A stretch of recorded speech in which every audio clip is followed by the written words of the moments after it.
Hello and welcome to the chart teacher. आज हम पढ़ने वाले हैं जैनास के बारे में। जैनास की शुरुआत करते हैं हम उनके प्रमाण से। तो जैनास प्रमाण के हिसाब से परसेप्शन, इन्फेरेंस और वर्बल टेस्टिमनी को एक्सेप्ट करेंगे। परसेप्शन का मतलब होता है प्रत्यक्ष, इन्फेरेंस मतलब होता है अनुमान और वर्बल टेस्टिमनी में होता है शब्द यानी या फिर आगमा। ठीक है, तो सबसे पहले हम शुरुआत करेंगे जैनास के अनेकांतवाद यानी जैना की मेटाफिजिकल थ्योरी के बारे में जानने से। जैना की जो मेटाफिजिकल थ्योरी है उसके हिसाब से there are innumerable number of atoms and innumerable number of souls. Essentially इसको theory of manyness of reality भी कहा जा सकता है। मैनीनेस ऑफ रियलिटी का मतलब मटेरियल एटम्स और स्पिरिचुअलिस्टिक सोल्स ये बहुत सारे होंगे, ये सिर्फ इंडिविजुअल या एक एब्सोल्यूट ट्रुथ नहीं होगा। There will be innumerable number of material and spiritual realities और हर एक रियलिटी की अपनी खुद की इनफाइनाइट नंबर ऑफ प्रॉपर्टीज हैं जो कि पॉजिटिवली या नेगेटिवली डिस्क्राइब किया जा सकता है। फॉर एग्जाम्पल, पॉजिटिवली जो ब्लैक पॉजिटिवली जो बोर्ड आपको क्लासरूम में दिख रहा है वो व्हाइट इन कलर है, रेक्टेंगुलर इन शेप है। बट नेगेटिवली हम बोल सकते हैं कि वो नॉट ब्लैक है, नॉट सर्कुलर इन शेप है। ठीक है, तो अनेकांतवाद की जो मेटाफिजिक्स है, मेटाफिजिक्स के हिसाब से स्पिरिचुअल रियलिटीज और मटेरियलिस्टिक रियलिटीज इन्यूमरेबल नंबर में होंगी एंड उनकी भी इन्यूमरेबल नंबर ऑफ कैरेक्टरिस्टिक्स या फिर एट्रीब्यूट्स होंगे। ठीक है, जो कि पॉजिटिवली या नेगेटिवली उनको डिवाइड किया जा सकता है। ठीक है, अब अनेकांतवाद के एपिस्टेमोलॉजी पे आते हैं। तो स्यादवाद होती है उनकी एपिस्टेमोलॉजिकल एक्सप्रेशन। स्यादवाद जो है एपिस्टेमोलॉजिकल एक्सप्रेशन अनेकांतवाद का ही है। कैसे? क्योंकि इनन्यूमरेबल नंबर ऑफ एटम्स और इनन्यूमरेबल नंबर ऑफ सोल्स को एक्सेप्ट करते हैं जैनिज्म, और उनकी इनफाइनाइट एट्रीब्यूट्स होते हैं, इनफाइनाइट एस्पेक्ट्स होते हैं, इनफाइनाइट क्वालिटीज होती हैं। Ordinary beings like us cannot know the infinite number of characteristics because we are just finite humans having only finite knowledge. We are not omniscient. हमको दुनिया के हर चीज के बारे में नॉलेज नहीं है। इसके चलते हम बोलेंगे क्या कि हमें जो भी रियलिटी है उसका एक पार्शियल ट्रुथ ही पता जा सकता है, because we are not omniscient in nature. In other words, us being ordinary being only have partial knowledge. ठीक है, हमारे पास सिर्फ पार्शियल नॉलेज हो सकता है। तो जितने भी स्टेटमेंट्स अगर एक ऑर्डिनरी इंडिविजुअल किसी एक जजमेंट को एक्सेप्ट कर देता है, फॉर एग्जाम्पल मैं हूं और मैंने किसी पार्शियल नॉलेज को एक्सेप्ट कर दिया एज एन एब्सोल्यूट ट्रुथ, उस केस में मैं कमिट करता हूं एक दुर्नीति यानी कि बैड जजमेंट। अगर मैं एक पार्शियल ट्रुथ को कंप्लीट ट्रुथ मान लेता हूं तो मैं दुर्नीति यानी कि एक बैड जजमेंट प्रूव करता हूं। In order to make all the judgements, judgements क्या है? जजमेंट्स का मतलब होगा एक ऐसा स्टेटमेंट जो कि प्रमाण बना नहीं है। जजमेंट यानी कि बैड जजमेंट भी हो सकता है, जजमेंट यानी कि गुड जजमेंट भी हो सकता है। तो जिस भी चीज को हम या तो रिलेटिव या एब्सोल्यूट नहीं मान रहे हैं, कोई भी ऐसे जजमेंट को जो रिलेटिव और एब्सोल्यूट नहीं मान रहे हैं, उसको हम कहेंगे न्याय। ठीक है, और न्याय को अगर हमको वैलिड नॉलेज बनाना है यानी प्रमाण बनाना है, तो उसके आगे हमें लगाना पड़ेगा एक प्रीफिक्स जिसका नाम है स्यात। स्यात थोड़ा सुनने में शायद जैसा लगता है, लेकिन आपको कंफ्यूज नहीं होना है। यहाँ स्यात का मतलब होता है relative stand point, relatively, at this space and time. ठीक है, it doesn't mean doubt, it doesn't mean doubtfulness, it only means relativeness, it only means from a standpoint, it only means relatively, it only means at a particular time and space। ठीक है, essence ये है कि humans जो हैं अपने limitations को accept अगर कर ले तो हम लोग एक दूसरे से झगड़ना बंद कर देंगे। आज के टाइम पे भी यही होता है ना, हम एक पार्ट ऑफ रियलिटी जानते हैं, हम उसको एब्सोल्यूट ट्रुथ की तरह प्रोपागेट करते हैं या एब्सोल्यूट ट्रुथ उसको समझते हैं। इसके चलते क्या होता है, झगड़े होते हैं, इसके चलते क्वारल्स होते हैं। अगर हम लोग एक्सेप्ट कर ले कि हमारा पॉइंट ऑफ व्यू सही है लेकिन सामने वाले का पॉइंट ऑफ व्यू भी उतना ही सही है उसके पर्सपेक्टिव से, तो दुनिया में कन्फ्लिक्ट ही नहीं होंगे। दिक्कत इसलिए होती है because we make bad judgments. Bad judgments is what? Bad judgment और दुर्नीति is when we accept the partial truth as the complete truth. आपको लगता है कि सयादवादी की फिलॉसफी हम एसेज में भी यूज कर सकते हैं, है ना? Accepting everyone's point of view is syadvad and syadvad is Jaina's philosophy. तो कहीं ना कहीं एसेज में भी हम इस चीज को यूज कर सकते हैं। इस चीज को एक्सप्लेन करने के लिए जैनास ने ब्लाइंड मैन एंड एलिफेंट का एक पैराबल यूज किया। पैराबल एक्सप्लेन करता है सयादवाद या अनेकांतवाद को।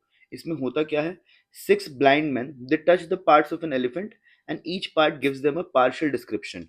कोई कहता है कि ये तो वॉल की तरह है, कोई कहता है कि ये पंखे की तरह है, कोई कहता है ये पिलर की तरह है। असल में देखा जाए तो कोई भी अपने पॉइंट ऑफ व्यू से गलत नहीं है, लेकिन एक ऐसा लेकिन ए, लेकिन एक ऐसा बंदा जिसके पास फुल विजन है, वो समझ पाएगा कि हालांकि बाकी ब्लाइंड मैन अपने पॉइंट ऑफ व्यू से सही हैं, लेकिन वो अगर उसको एब्सोल्यूट ट्रुथ मान लेते हैं, उसी के चलते उनके बीच में क्वारल्स होती हैं। उस क्वारल को रिड्यूस करने का एक ही तरीका था कि पार्शियल नॉलेज जो है उसको एब्सोल्यूट नॉलेज ना माना जाए, एंड सब लोग रिलेटिवली एक दूसरे के पॉइंट ऑफ व्यू को एक्सेप्ट कर लें। एक person with a vision sees all the true relatively and not absolutely. ठीक है। ब्लाइंड मैन यहाँ पे क्या डिनोट कर रहे हैं? ऑर्डिनरी बीइंग्स को, जैसे कि हम लोग जो कि पार्शियल नॉलेज को एक्सेप्ट कर लेते हैं as complete knowledge. Elephant absolute truth है, and the person with the vision is the person who is an omniscient being. याद रहे, वो बीइंग जो कि सारी चीजों के बारे में नॉलेज रखता है।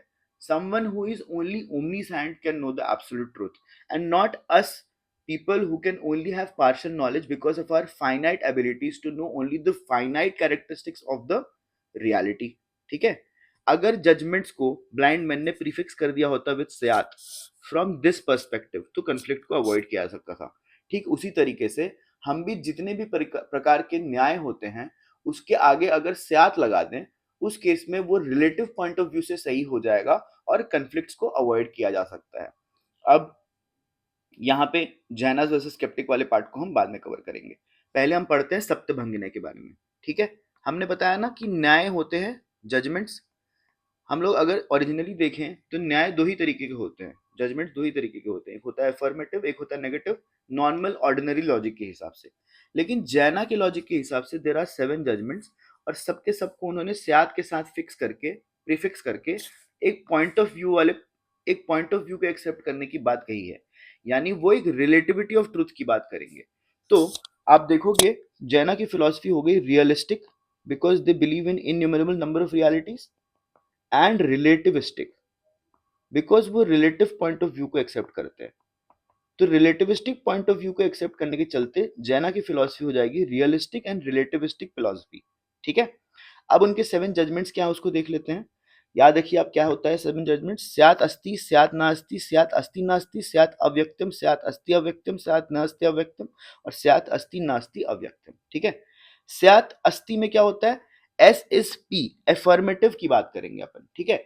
जो 7 लॉजिक्स है जैना के फॉर न्याय, यानी कि फॉर जजमेंट्स, उसमें 2 एफर्मेटिव और नेगेटिव वाले ऑलरेडी इंक्लूडेड है जो ऑर्डिनरी लॉजिक से आता है। ठीक है। स्यात् अस्ति will be S is P which is affirmative logic, affirmative judgement. इसमें बोलेंगे हम example, jug exist in the room at a particular time and space, jug is existing in the room, so this becomes स्यात् अस्ति और an affirmative judgment। अब स्यात् नास्ति देखते हैं, एस इज नॉट पी, यानी कि ये नेगेटिव लॉजिक है। नेगेटिव लॉजिक में हो जाएगा jug is not black in colour at this particular time and space, so this becomes the negative connotation और द नेगेटिव जजमेंट। स्यात् अस्ति नास्ति, अब यहाँ पे देखिए दो चीजों का कॉम्बिनेशन है, but they will still try to prove this judgment as a valid source, as a valid pramana, only by using the word syat. यहाँ पे differing point of views from different perspectives accept किया गया है। एफर्मेटिव एंड नेगेटिव को different stand point से accept किया गया, ये इंपॉर्टेंट पार्ट है। Jug exist in the room but is not black in colour, this is the example that they are using in order to understand this. अब यहाँ पे समझिए कि एग्जिस्ट इन द रूम एक एफर्मेटिव पार्ट है, but not in black, not black in colour is the negative part. दोनों different attributes हैं, दोनों डिफरेंट क्वालिटीज की बात कर रहे हैं। इसका मतलब ये नहीं है कि वो एफर्मेटिव और नॉन एफर्मेटिव चीज को, यानी एफर्मेटिव और नेगेटिव चीज को एक साथ कंबाइन कर रहे हैं। ठीक है। ये क्रिटिसिज्म आएगा बाद में, जो कि लॉजिकली रिफ्यूट किया जा सकता है। ठीक है। आपको बस याद रखना है कि स्यात् अस्ति नास्ति का एग्जाम्पल क्या है, एंड वो affirmative and negative point of view को डिफरेंट स्टैंड पॉइंट से एक्सेप्ट कर रहे हैं। फिर आता है स्यात् अव्यक्तम। अव्यक्तम का मतलब होता है इनडिस्क्राइबेबल, यानी कि हम उसको एक्सप्लेन नहीं कर सकते हैं। कैसे? अब लोग पूछेंगे कि जार का कलर, ओरिजिनल कलर क्या है? फॉर एग्जाम्पल, जार का ओरिजिनल कलर क्या है? जार का ओरिजिनल कलर है, अभी के टाइम पे ब्लैक दिख रहा है, लेकिन जार ओरिजिनली क्ले था तो वो ब्लैक कलर का था। जार को जब ब्लैक बेक किया गया उस टाइम पे वो रेड कलर का था। तो अगर कोई किसी से पूछे कि रियल कलर क्या है जार का, तो कोई ऐसा कभी भी नहीं बोलेगा कि उसका कलर रेड एंड ब्लैक है at the same time. It is only at different points of time, it is only at different point of time that the jar will either be black in colour or will be red in colour. तो क्योंकि हम उसको absolutely explain नहीं कर सकते, इसलिए हम उसको इनडिस्क्राइबेबल बोलेंगे, यानी अव्यक्त बोलेंगे। ठीक है, तो स्यात् अव्यक्तम मतलब हो गया S is indescribable, that is jar is raw, jar in the raw form will be black in color, but when it's break it will be red in color, so it can't fix one color to it and hence we'll call it indescribable। बाकी के जो 5 6 7 हैं उसको बस combination किए गए हैं of the first 3 न्यायज, यानी स्यात् अस्ति अव्यक्तम, S is P and is indescribable, स्यात् न अस्ति अव्यक्तम यानी S is not P and is indescribable, स्यात् अस्ति नास्ति अव्यक्तम जैसे S is and is not P and indescribable. ठीक है, ये हो गए इनके 7 जजमेंट्स। ठीक है, अब हम देखेंगे क्रिटिसिज्म क्या है अनेकांतवाद और स्यात्वाद का। अब देखिए, क्रिटिसिज्म के थ्रू ही हम लोग जैनाज और स्केप्टिक्स के बारे में बात कर लेंगे। देखिए, क्रिटिसिज्म ऑफ अनेकांतवाद एंड स्यादवाद। अब बुद्धिस्ट एंड वेदांतिन्स बोलेंगे क्या कि इनकी फिलॉसफी जो है स्यादवाद की वो सेल्फ कॉन्ट्राडिक्टरी है। सेल्फ कॉन्ट्राडिक्टरी क्यों है? जैसा कि मैंने बताया, जब सप्तभंगिनी की भी बात कर रहे हैं तो existence, non existence, unity, plurality, इन जैसे कॉन्ट्रडिक्टरी एट्रीब्यूट्स को एक सेम ऑब्जेक्ट को एट्रीब्यूट कर देते हैं वो। ठीक है, कि उसके पास नेगेटिव एट्रीब्यूट्स और पॉजिटिव एट्रीब्यूट्स दोनों के दोनों होंगे। जो कॉन्ट्रडिक्टरी एट्रीब्यूट्स हैं वो दोनों के दोनों एग्जिस्ट करेंगे। लाइटनेस और डार्कनेस एक साथ तो एग्जिस्ट नहीं कर सकता, लेकिन बुद्धिस्ट और वेदांतिन्स की ये जो क्रिटिसिज्म है, सेल्फ कॉन्ट्रडिक्टरी वाली क्रिटिसिज्म, ये रिफ्यूट हो जाएगी। Because when Jainas talk about contradictory attributes, they are not talking about the contradictory attributes in the same space and time। एक कमरे में आप एंटर करते हो, उस कमरे में लाइट है बिकॉज आपने स्विच ऑन करके रखा है, लेकिन जिस मोमेंट पे आप लाइट बंद कर देते हो, यानी कि आप स्विच ऑफ कर देते हो, तो डार्कनेस आ जाती है।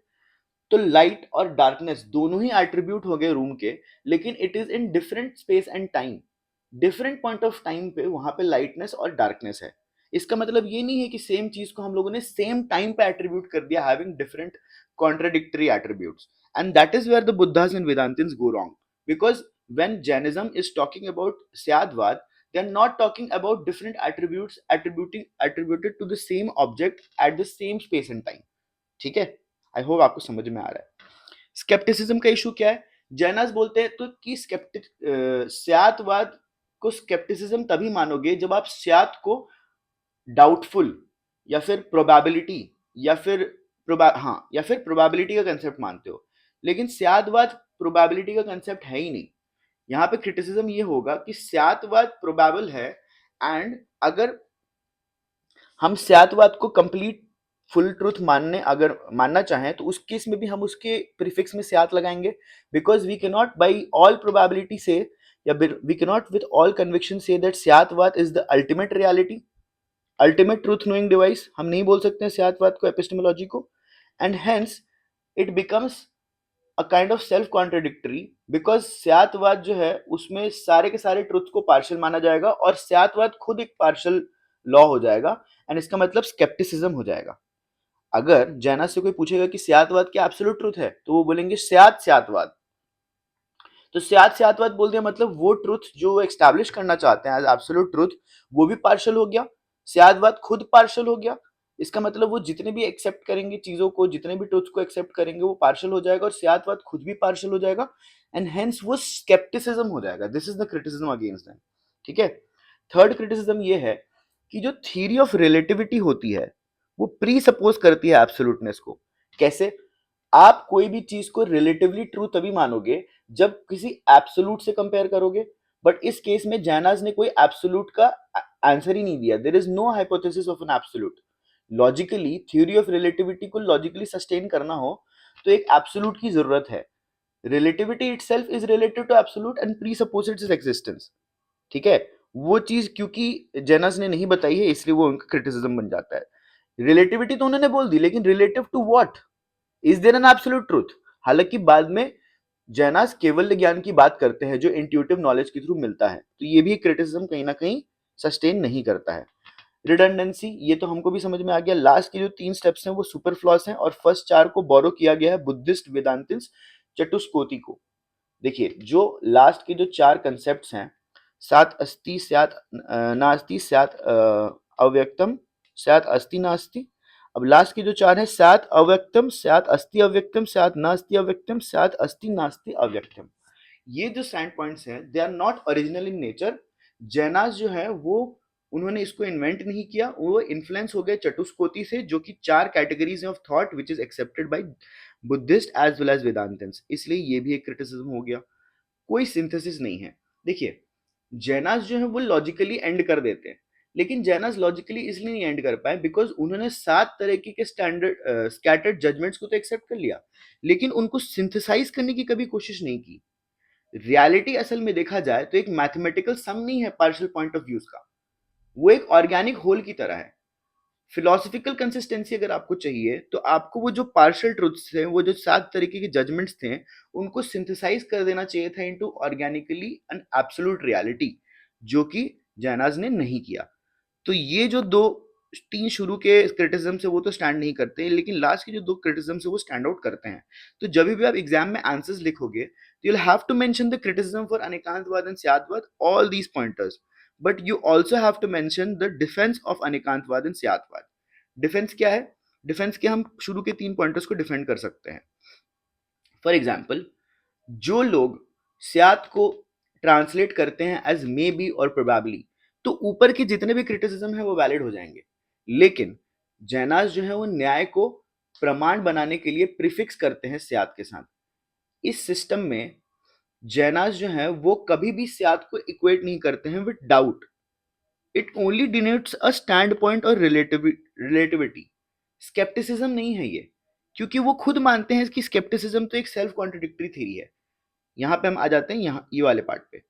जब जैनास बोल रहे हैं सेल्फ कॉन्ट्रडिक्टरी थ्योरी है, तो जैनास और स्केप्टिक में क्या है? जैनास यूज स्याद word to accommodate the conflicting view point, judgements valid with prefix जो भी है। जैना स्केप्टिज्म का क्रिटिक ये करते हैं कि अगर स्केप्टिक से कोई पूछा जाए कि सर्टेन नॉलेज, स्केप्टिक हमेशा बोलेंगे कि सर्टेन नॉलेज पॉसिबल नहीं है, लेकिन अगर कोई पूछेगा स्केप्टिक से कि do you definitely agree with this theory that certain knowledge is never possible, तो उस केस में भी वो बोलेंगे कि yes but I am doubtful, I am sceptic about it, but this is the truth that yes certain knowledge is never possible. तो क्योंकि वो अपनी ही थ्योरी पे हमेशा बिलीव नहीं करेंगे, एक स्केप्टिक क्योंकि वो डाउटफुल रहेंगे, इसका मतलब उनकी थ्योरी सेल्फ कॉन्ट्रडिक्टरी हो जाएगी। ठीक उसी तरीके से जैनास बोलते हैं कि यार स्केप्टिसिज्म जो है, वो जो आपने हमको स्केप्टिक बता रखा है, स्केप्टिसिज्म तो हम खुद रिजेक्ट कर रहे हैं because it is a self contradictory doctrine. Through their philosophies Jaina only try to convey that reality is infinitely complex है, और खाली ओमनी साइंस ही है जो कि फुल ट्रुथ जान सकते हैं। ब्लाइंड मैन और एलिफेंट का पैराबल भी उन्होंने सेम चीज के लिए यूज किया था, और एक तरीके से वो टॉलरेंस को और एकोमोडेटिव अप्रोच को ही प्रोपोगेट कर रहे हैं। ठीक है। इनफैक्ट आचार्य समता भद्रा ने यह भी कहा था कि when analysed from a particular point of view, knowledge is definitely possible and that too without any element of doubt. अगर एक पर्टिकुलर पॉइंट ऑफ व्यू से देखोगे तो नॉलेज डेफिनेट होता है और डाउट फ्री भी होता है। ठीक है। तो एब्सोल्यूट नॉलेज की कहीं ना कहीं वो बात करेंगे ही करेंगे। अब स्यादवाद का डिफेंस किया on contradiction. Jainas do not claim opposite attributes, that is lightness and darkness exist in the same thing at the same time. जैसे कि मैंने आपको ऊपर बताया द एग्जांपल ऑफ एक रूम में लाइट होना, स्विच ऑन करने पे लाइट आता है, स्विच ऑफ करने पे लाइट चली जाती है, डार्कनेस आ जाती है। तो लाइटनेस और डार्कनेस एक ही टाइम पे एक ऑब्जेक्ट पे यानी कि इस रूम में एग्जिस्ट नहीं कर रही है, it is existing at different point of time। ठीक है। they allow attributing different qualities from different point of time and context, that is what is happening in स्यात् अव्यक्तम। ठीक है। थर्ड सप्तभंगिनी में अफर्मेटिव और नेगेटिव को जब जजमेंट्स को कंबाइन कर रहे हैं, but they are different perspectives and not the violation of law of excluded middle. ठीक है। आप एफर्मेटिव और नेगेटिव जजमेंट्स को अगर मिलाना चाहते हैं, उस केस में law of excluded middle commit कर रहे होते हो, लेकिन हम इस केस में नहीं law of excluded middle commit कर रहे हैं। Why is that? Excuse me. That is because affirmative and negative judgements are from different perspectives and not the same one. Fourth सप्तभंगिनी यानी इनडिस्क्राइबेबल जो है, वो एडमिट करता है that opposing attributes can not coexist simultaneously. जब हम बात कर रहे हैं स्यात् अस्ति न स्यात् अस्ति अव्यक्तम, उस केस में वो एडमिट कर रहे हैं that opposing attributes can not coexist simultaneously. ठीक है, तो वो हमेशा ही ये कहेंगे कि डिफरेंट स्टैंड पॉइंट से, डिफरेंट पॉइंट ऑफ व्यू से ही डिफरिंग एट्रीब्यूट्स जो हैं वो सेम ऑब्जेक्ट ऑफ रियलिटी को एट्रीब्यूट करे जा सकता है। ठीक है, हेंस जो चार्ज है इनर कॉन्ट्रडिक्शन का जैना के लॉजिक में वो वीक है, तो शुरू के 3 कॉन्ट्रडिक्शंस को हम लोगों ने यहाँ पे रिजेक्ट कर दिया। ठीक है, लेकिन जो मेजर शॉर्टकमिंग है जैना की फिलॉसफी में, जो कि हम यहाँ पढ़ेंगे जैना के लॉजिक में, जैनास कभी भी सिंथेसाइज करने का अटेम्प्ट ही नहीं करते हैं the perspectives into an organic whole. 7 तरीके के जजमेंट्स दे दिए उन्होंने, लेकिन उसको अगर एक ऑर्गेनिक रियलिटी में फिलोसफिकल कंसिस्टेंसी के लिए वो कन्वर्ज कर देते हैं, तो उससे आइडेंटिटी प्लस डिफरेंस में हम एंड अप कर जाते हैं instead of identity in difference. ठीक है, ये वाला वर्ड यूज करना है। Even though they try to put forward a theory which upholds identity in difference, they ultimately end up doing is supporting the identity plus difference. वो philosophical point of view को mathematical sum की तरह लेते हैं कि अलग अलग point of view partial knowledge को सम कर देंगे तब जाके एब्सोल्यूट ट्रूथ पता चल जाएगा, लेकिन एब्सोल्यूट ट्रूथ अलग ऑर्गेनिक रियलिटी है। It is not just the mathematical sum of different point of views. Because आप खुद देखो ना, इंसान अगर डिफरेंट पर्सपेक्टिव्स को जान सकता है और इनफाइनाइट नंबर ऑफ एट्रीब्यूट्स हैं, इंसान भी कुछ ही एट्रीब्यूट्स को जान सकते हैं। ये तो नहीं हो सकता कि ऐसे एट्रीब्यूट्स जो कि कोई नहीं जान सकता उसको भी इंसान जान जाए। इसका मतलब ये है कि हम लोगों ने सारे के सारे पॉइंट ऑफ व्यूज तो समझे ही नहीं है, तो हमको आइडेंटिटी इन डिफरेंस समझना चाहिए था, लेकिन हमने अल्टीमेटली एंड कैसे कर दिया उसको आइडेंटिटी प्लस डिफरेंस में। This all could have been avoided if they just accepted an organic synthesis of all the kinds of judgments into an absolute truth. They accept absolute truth केवल ज्ञान only as intuitive, लेकिन उसको clearly distinguish नहीं करते हैं between empirical and transcendental knowledge.